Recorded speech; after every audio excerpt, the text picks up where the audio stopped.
We're just young people just trying to build that connection, and it's really good, and I've had a lot of fun playing because I've been in a team since like August last year. Okay, it's not that long. Yeah, it's not. It's not long at all. You know, as a young footballer in Plovdiv, I think really the natural question I probably would want to ask you next is like, you know, what are your goals and ambitions? Like, would you want to play at the highest level in Bulgaria? Would you want to move to another club in Europe? What would you? I mean, playing at the highest level in Bulgaria would be like good. That's the goal for now. But I want to go more. I want to go up more. I want to challenge myself to, you know, get myself to the highest as I can possibly go. Yeah. Because, you know, there's one opportunity that you can take. Yeah. And I'm willing to take it. Yeah. And I want to go.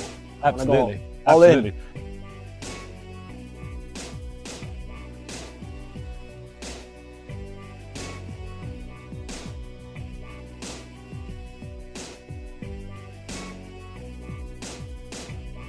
I've had conversations with like, you know, kind of, you know, guys I play with are like my sort of age. I'm in my mid-30s, so, you know, a little bit older, but then like they have kind of more kind of stronger opinions on why there aren't more world-class Bulgarian footballers. And they believe that a lot of the clubs are kind of more interested in importing guys from overseas, namely like Africa or the Middle East or South America, and basically trying to sell them on as quickly as possible. Do you think there's an element of truth to that, or? I mean, there kind of is, but there's another issue in Bulgaria, and that's distractions. And basically, the reason why they called it a Brexit penalty is like he just basically stepped up, shoulders up, and just smashed it straight down the middle. Like, no nonsense. Like, you know, have that with your Panenkas and, you know, like all these dummies, whatever, just whatever, man. Just bang, just smack it in there, smack it in the back of the net. Hey, everyone, welcome to a new episode of TLSE in BG. I have another special guest. This is Joshua Harris. Nice to meet you, Joshua? What do people call you? Whatever you Whatever. Joshua plays for Maritsa Plovdiv here in Plovdiv. Just wanted to ask Josh a little bit about, you know, his life here in Bulgaria, because you live here. You live here, don't you? Yeah, I live here. Yeah, you live here, and there's obviously various connections. And I suppose really, I reached out to Josh not that long ago, and I think I was just curious on my own side as to what life is like as a young footballer here in Plovdiv. So. Yeah, thanks for watching. If you like my content and you like these kind of interviews and me meeting various people around the Plovdiv area and just kind of getting different perspectives on life in Plovdiv, and don't forget to like and subscribe to my channel, TLSE Enterprises channel, and you can check out the rest of my previous videos on the TLSE in BG playlist.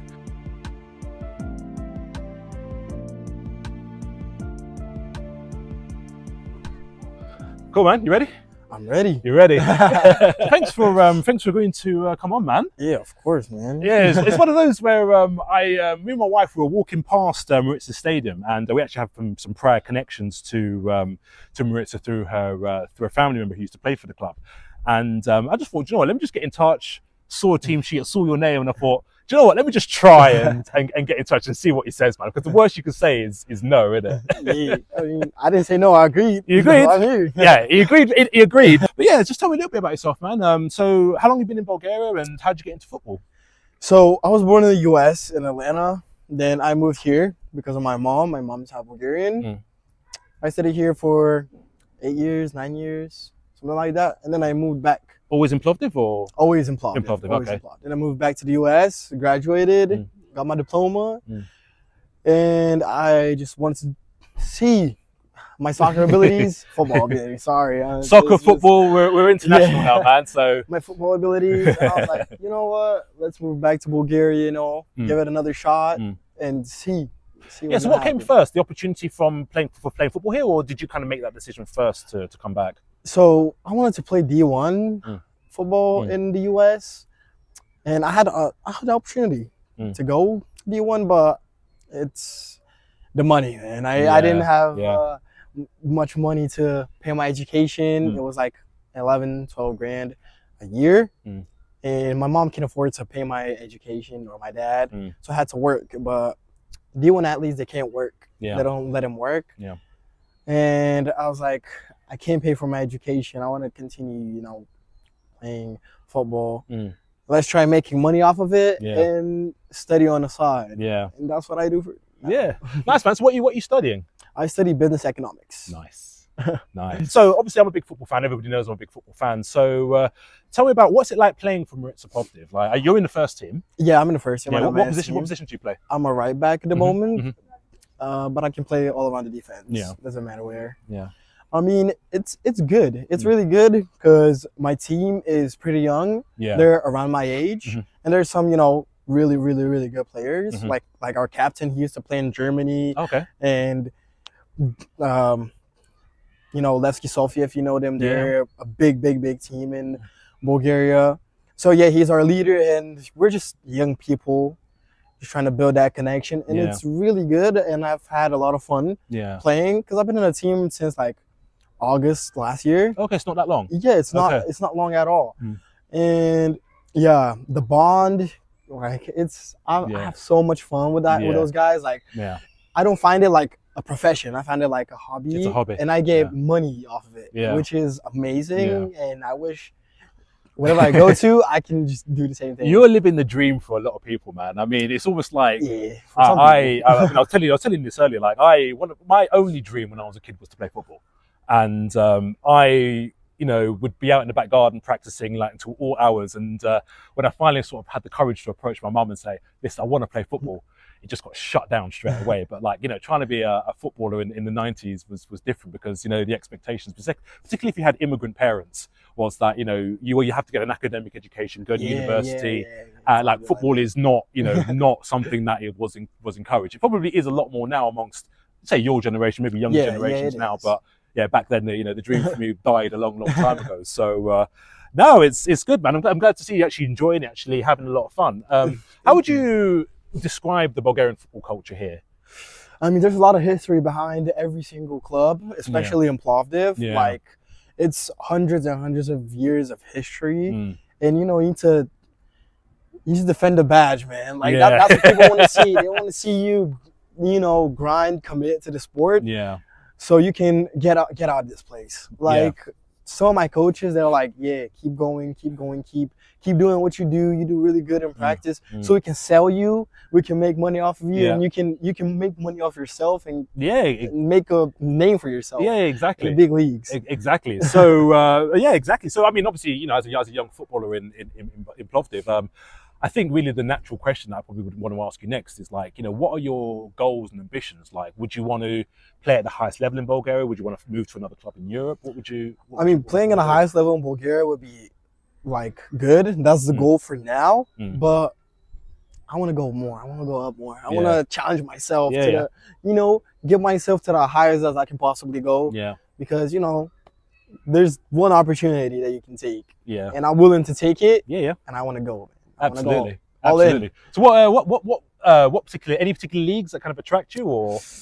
Oh, nah, I don't care. Yeah. I mean, if it's in Asia, if it's in Europe, if it's in the US, if it's in Brazil, anywhere, I might take it. I might take it. I'll consider it. Just consider, see when the opportunity comes up. Yeah, exactly. So, I mean, you're a defender, you're a right back. I mean, when you were growing up, I mean, obviously the Bulgarian connection. I know that Bulgarians love football. Yeah, right? they love. They really. Yeah. I mean, almost as much as. I mean, to be fair, I mean the English are really passionate about football, but they are. It's different here. Like I can't really explain it. It's like you cut some people open, and we live in Plovdiv. They'll either like be like bleeding white and black or black and yellow. It's just like I was explaining to Josh earlier about the rivalry between Lokomotiv Plovdiv and Botev Plovdiv. Like my wife's family are like die-hard Lokomotiv fans, and obviously Botev are their biggest rivals. And she won't even let me buy like yellow shirts or like be seen in anything yellow and black, or I don't know you're wearing a yellow and black. I mean, it's just a bracelet. It's just a bracelet. Yeah, exactly. I mean, I'm just joking with you, man. So so it's almost like that passion here in Bulgaria is like it's big. And my own experience. I mean, obviously I don't play at Josh's level, obviously, but I play locally, maybe 7-8 aside on over a pitch over in northern Plovdiv, and we've had a few ex-pros come and play. Oh yeah, they do all the time. Yeah, and I mean, as I've said, like, so the level of some of these guys is just ridiculous. Yeah, it's incredible. Very incredible. Yeah, I was not surprised by the standard of Bulgarian football compared to English football, for example. Well, I've only played football in England like my whole life, so coming to experience like a different culture and different style of play. I mean, you can tell that there's a lot of maybe I don't know if it's the same for you how you play from Maritsa, but I can tell with the manner of how a lot of these boys play here. It's very much a lot of passing and moving. You know, it's very much like on the ground type football. Yeah. So that sort of influence of like, you know, late 2000s, early 2010s, like that Pep era, that Xavi era of Barcelona football. You can tell that a lot of Bulgarians love playing in that kind of style. Would you say it's kind of the same, you know, on an 11-a-side pitch? Would you say, is that kind of the style that they're encouraging, or is it kind of more mixed? Or yeah, it's pretty mixed, because I play at a side as well on my, you know, when I get just a chance just for fun. And we do everything, man. We have fun with the ball. You know, there's some techie guys that show off. There's some guys that just are like me. They're like Brexit all the way. You know, physical play. You know, we pass the ball around. But in Bulgaria, there's a lot of talent. Like I've seen the talent. It's raw talent. People, it's just the fire inside them about football is just insane. It's like myself. When I was like 10, 11 years old, I woke up at 9, something like that. Call my friend, let's go hit the fields. We go hit the fields like 12. Go home, you know, drink a little water, eat a little bit, you know, chill for 1 hour, and then go back out again. Go back at it again till like 6, 7 p.m. Then, you know, we hang out. And it's just, football is in your brain 24/7, especially when you're young. When you're young, yeah, exactly. It was the same for us when I was growing up. Literally, that's all we would do. Like, find where the nearest game is, or just get a bunch of your friends and either play in the street or go play in a local park or something. That was just what we did. Yeah, things are different now. But, we're talking about life in England. I mean, here, you know, I'm seeing guys play football here in Bulgaria like all the time. Oh yeah, they are. Yeah, it's just like on the field over there. Yeah. There's always young kids. You know, trying to get a dream. Maybe they'll find the next Hristo Stoichkov, next Berbatov. Hopefully. Man. Come on, it's time now. It is time. I've been saying this to a lot of people, but I don't know if maybe I'll ask you. Maybe I'll ask you, because I've had conversations with, like, you know, kind of, you know, guys I play with that are like my sort of age. I'm in my mid-30s, so, you know, a little bit older, but then like they have kind of stronger opinions on why there aren't more world-class Bulgarian footballers. And they believe that a lot of the clubs are kind of more interested in importing guys from overseas, namely like Africa or the Middle East or South America, and basically trying to sell them on as quickly as possible. Do you think there's an element of truth to that, or? I mean, there kind of is, but there's another issue in Bulgaria, and that's distractions. I was going to come to that, distractions. But hit me with there's it a lot, now. You know, like phones, guys, like I'm talking about 15, 16-year-olds, like vapes, cigarettes, clubs, like guys out here and girls, they love clubbing, especially at like a young age, 16 or something like that. Like, I never had a distraction when I was 16, 17. All I thought about is like, you know, let's get them touches in, let's go play. And that's the first time they promoted me to the men's team when I was 16, 17, something like that. And I was like really locked in. I didn't care about girls. I didn't care about no cigarettes, no vaping. I was like, yeah, it's summer. We have 9 a.m. training, you know, let's go. Let's give it our best. Then hit the gym after that, and then hang out with friends and do whatever you want to do. But those days, man, like, they were insane. These days, man, I don't like phones. Like, you get a phone and you're like 6, 7 now. Yeah. I had like a little Nokia when I was 6 or 7. I couldn't do anything with it. Now kids at the age of 7, they watch TikTok. Like, exactly. Like, you know what? I think you're absolutely spot on. And I was actually going to come to distractions because, you know, I didn't tell you this outside of recording, but, you know, I come from a big footballing family, and I've known people that have been pro, or some that people that have dropped out, and, you know, there's always been some sort of kind of connection, either playing or somehow with football. And I always knew that distractions were a big thing, particularly for the young guys in England. It's a little bit different now, but you mentioned, you kind of hit the nail on the head here with distractions here. Do you think that's kind of like a big factor as to why a lot more guys here either don't, you know, make a solid career out of football, or do you think it's just they just don't have the discipline? I mean, they don't have the discipline and distractions as well with the big competition that comes from all around the world. Because let's be honest, if you've played in England and you come to Bulgaria, some first division team, you're like, oh my god, I'm gonna nail it. I'm gonna kill it. Like, come on. Like Liam Cooper from TLSE, he played for Leeds. Yeah. And now he makes bread here, and he barely plays. I bet his mindset is like, oh yeah, I'm a nail it out here. I'm gonna just chill. Yeah, just chill. Just do whatever I need, do whatever I want, and then just retire, move back to the UK. And that's what people like international guys do, or they come here to just revive their career. Yeah. Because there are people that played for like Monaco or some U19 really good level teams that they fall off and then they're trying to hit it right back. Because there's a lot of good guys, like international guys that come play here, and then they move to the big leagues. But there's some that fall off, like because of that mentality. Yeah. But there's a lot of competition out here. Yeah, a lot of competition, and Bulgarians can't handle it. That's the worst thing.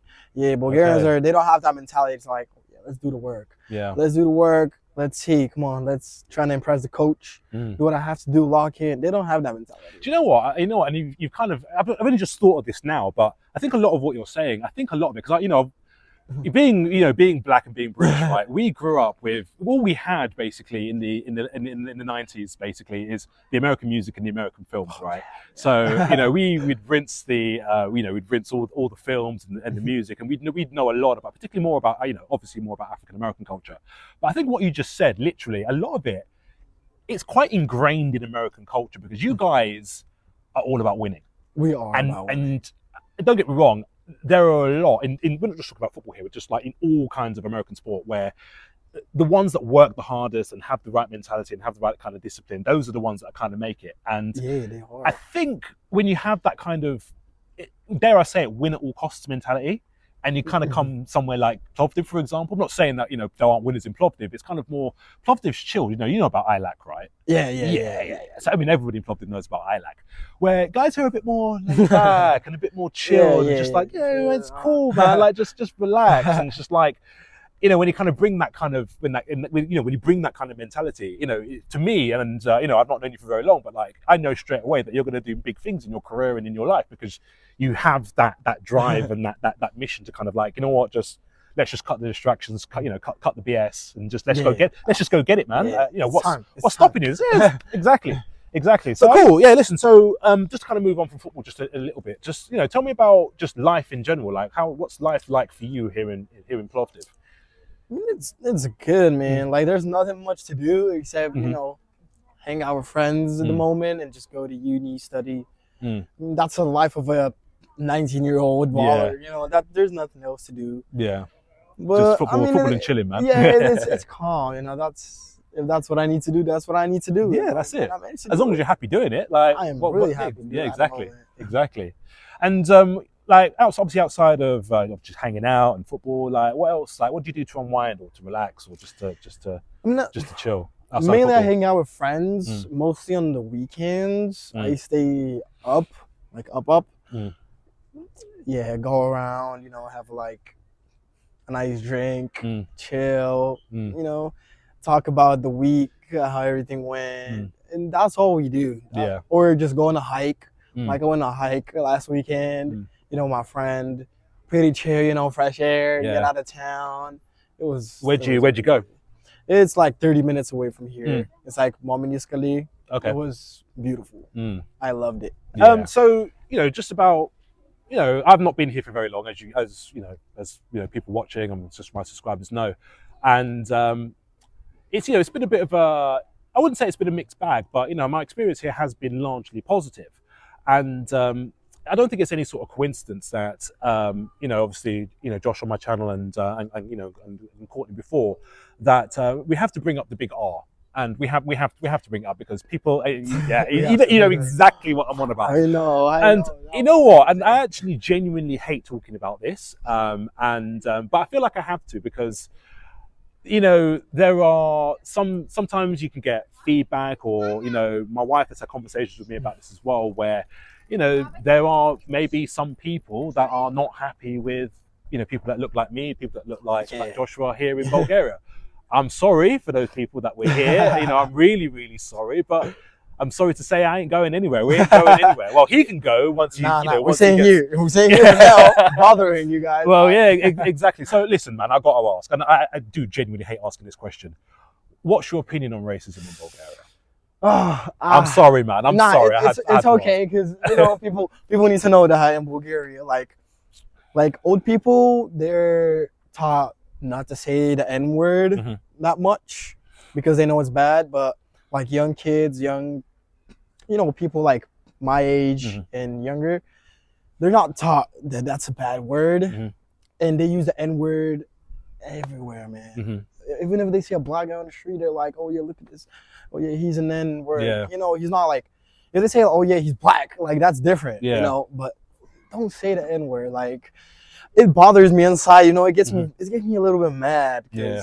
But there's nothing we can do because kids are not taught like African American culture. No, of course not. But I think they get a lot of it. I mean, from my understanding, they the kids here, I say the kids, the younger people here, they learn that word and they learn that from the music. I know that American music is very, very, it always has been very, very popular in Bulgaria. And in a way, I do blame the movies and the programs for that, because it's just like, how do I say it without actually saying it? Because I personally don't like that word at all. Because if someone says that to me, even with ER or A, even, it's like, mate, I'm not your slave. Don't call me that. I'm no one's. Do you know what I mean? Yeah, I get it. So it's almost like, don't demean me, don't demean Josh or anyone that hates that word by saying that word, because it's offensive. It is offensive. Like, let's call it what it is. It's offensive. It is really offensive, and it sounds offensive too. Yeah, I don't know exactly. why you're saying I mean, I'll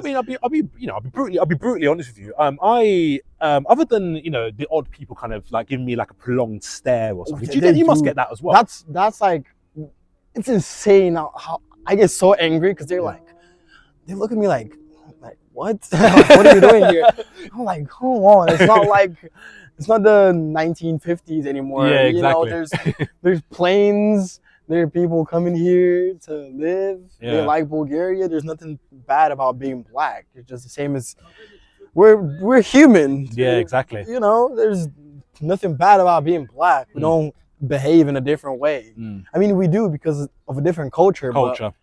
But it's not like it's because of our skin. It's just culture, man. That's culture. It. I actually forgot to mention. So, obviously, you're you're 3/4 American, aren't you? What's the family dynamic? You're half American. My mom's Bulgarian. My dad's African American. African American. Oh, okay. But he's like, he's American. He's American. So your mum's from Plovdiv. Yeah, my mom. She was born and raised in Plovdiv. Born and raised in Plovdiv. You speak Bulgarian. I am fluent Bulgarian. Fluent in Bulgarian. Yeah. Can I put you on the spot and get you to say something in Bulgarian? I mean, what do you want me to say? I don't know what to say. But I can say whatever. To say whatever. I mean, let me give you a sentence. Black people live in Plovdiv. Черни хора живеят в Пловдив. My guy. Oh man. Cool. A couple more football questions, if that's all right. Yeah. Yeah. So obviously growing up, did you watch the Premier League? What leagues did you watch? Like who or what leagues kind of inspired you as when you were, growing up as a young footballer? It's difficult because I used to watch a lot of football. Like the first game I remember was, I think, Bayern Munich against someone else. It was Lewandowski when he broke his nose. Yeah. It was the mask. Yeah. That's all I remember. I don't remember the other team that they played. I don't remember the score. It was like 2014, something like that, 2015. Okay.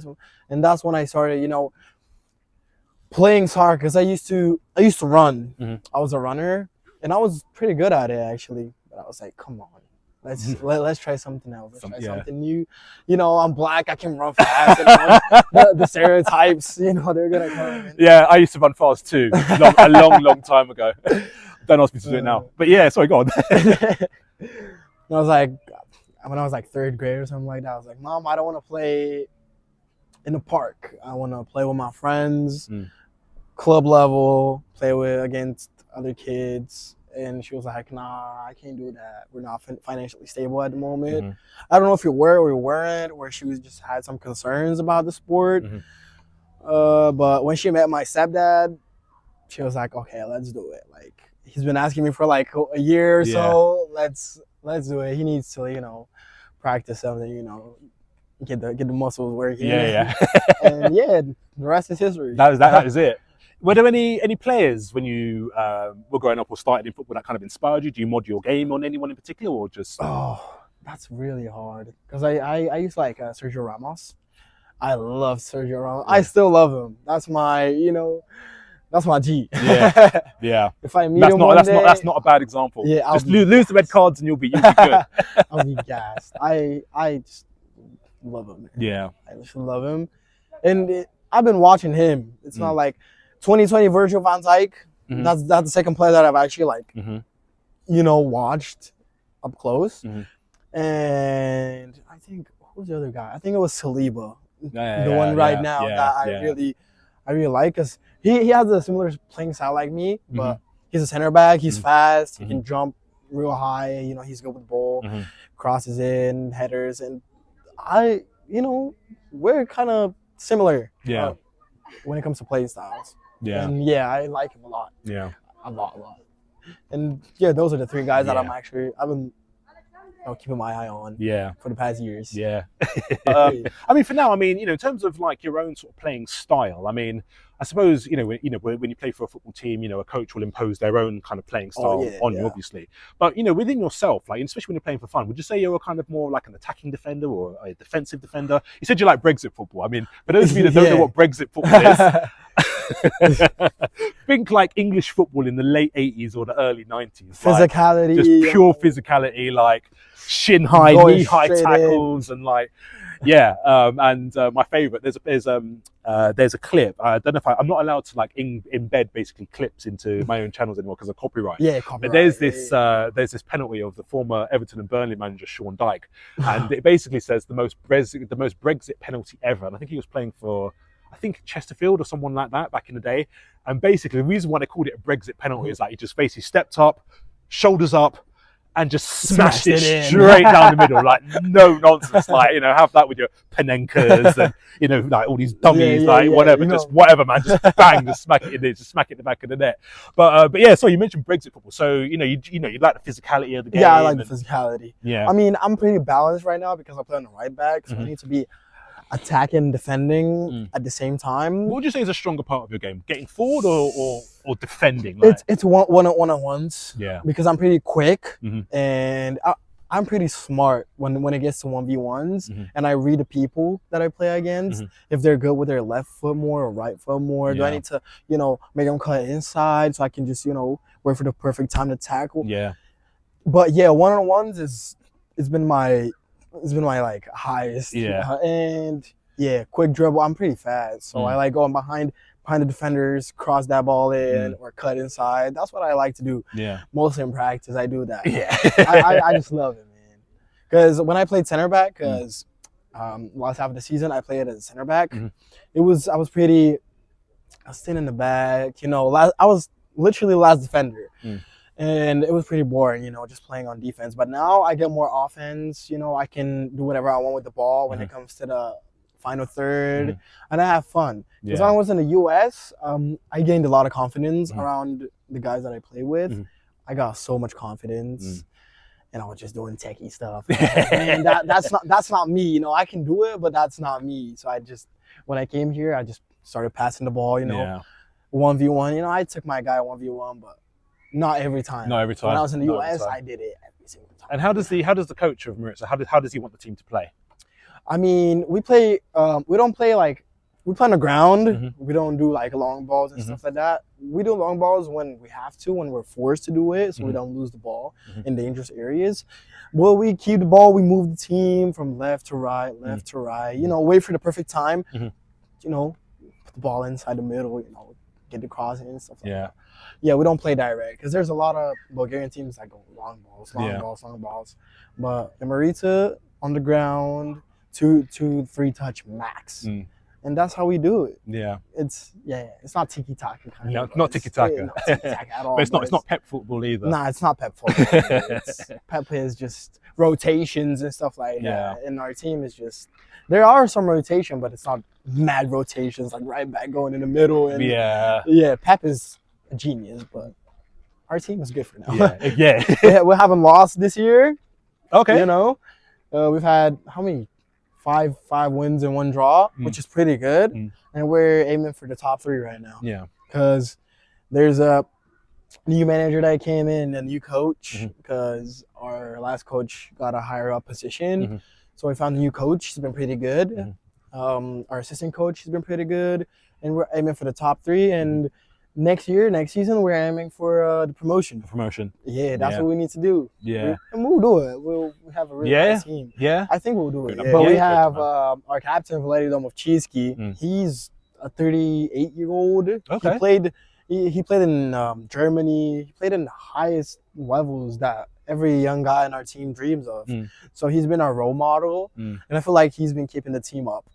Because we're a young team. Like when you look at the team sheet, we're like 23, 25, 26, 19, 18. Like real young team. Because in other teams, they're like 20, 30, 32, 35, 36, 37. But we're a young team, and we're not, we don't have that confidence. You know what I'm saying?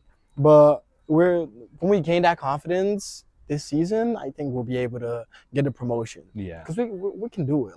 We're flying this year. It's insane. Yeah.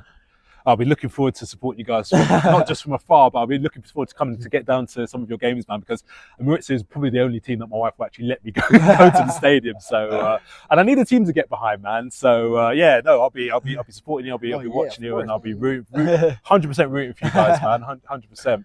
Hopefully the weather gets better. Yeah, most definitely. I think things will hopefully, I mean, I don't know that much about Bulgaria, the season's in Bulgaria. I mean, bro, in March, I think there was one weekend where I think it was like 27, 28 degrees. Yeah. And then it was 2 days later, it snowed. Yeah, it's because it's a women's month. Yeah. That's what people say in Bulgaria. It's a women's month. It's Women's Day. Women's Day, women, they could be hot, cold. Yeah. They could be, it's different. It's the moods. It's the moods. That's what Bulgarians say. Yeah, it's the women's. Bro, if you get heat for that, then I'm staying out of it. I'm like, look, you know where he plays football, then go and abuse him there. Yeah, abuse me, but it's the truth. It's the truth. It's the truth. Like I have to. I am not going to disagree. Oh, that's funny, man. Right, look, listen. Thank you so much for coming on, man. Of course, man. Nice chat. It's actually lovely to get to know you. And thank you again for for coming on the channel. And, of course, man. And obviously, telling me a little bit about your life and your career in football and what you want to achieve. And I know you do great things, man. And definitely looking forward to coming to see you hope you achieve your goals too, man. I've been hearing. Well, big goals, everyone's got to start somewhere. Do you know what I mean? So I mean, guys, you can help him. You know what I'm saying? You can help him. Thanks. I know. Just before I go, just say thank you for everyone that has subscribed. A lot of people have subscribed to my channel through these kind of videos, and I'm glad that different kind of conversations, different perspectives help to kind of build a picture of what life is like for not just for me, but just life in general, really. And I mean, Josh is practically Bulgarian, so I can't be accused of just having expats and non-Bulgarians on my channel. So loads of I've got loads more coming up. I've got loads more interviews coming up, a lot more kind of planned over the next couple of months or so. And I was just about to say thanks again. Oh yeah, of course, for coming on. You're welcome. Oh, it's so much appreciated, man. It's just I'm chuffed. So thank you for answering my message, man. Just one of those, just like shooting my shot. Will he respond? Will he not respond? And he responded. And we gotta support the community, man. Love that. Yeah, love that, man. Absolutely love that. Anyway, thanks again, bro. Yeah, of course. Thanks again, bro. And thank you guys for watching. I'll see you again soon.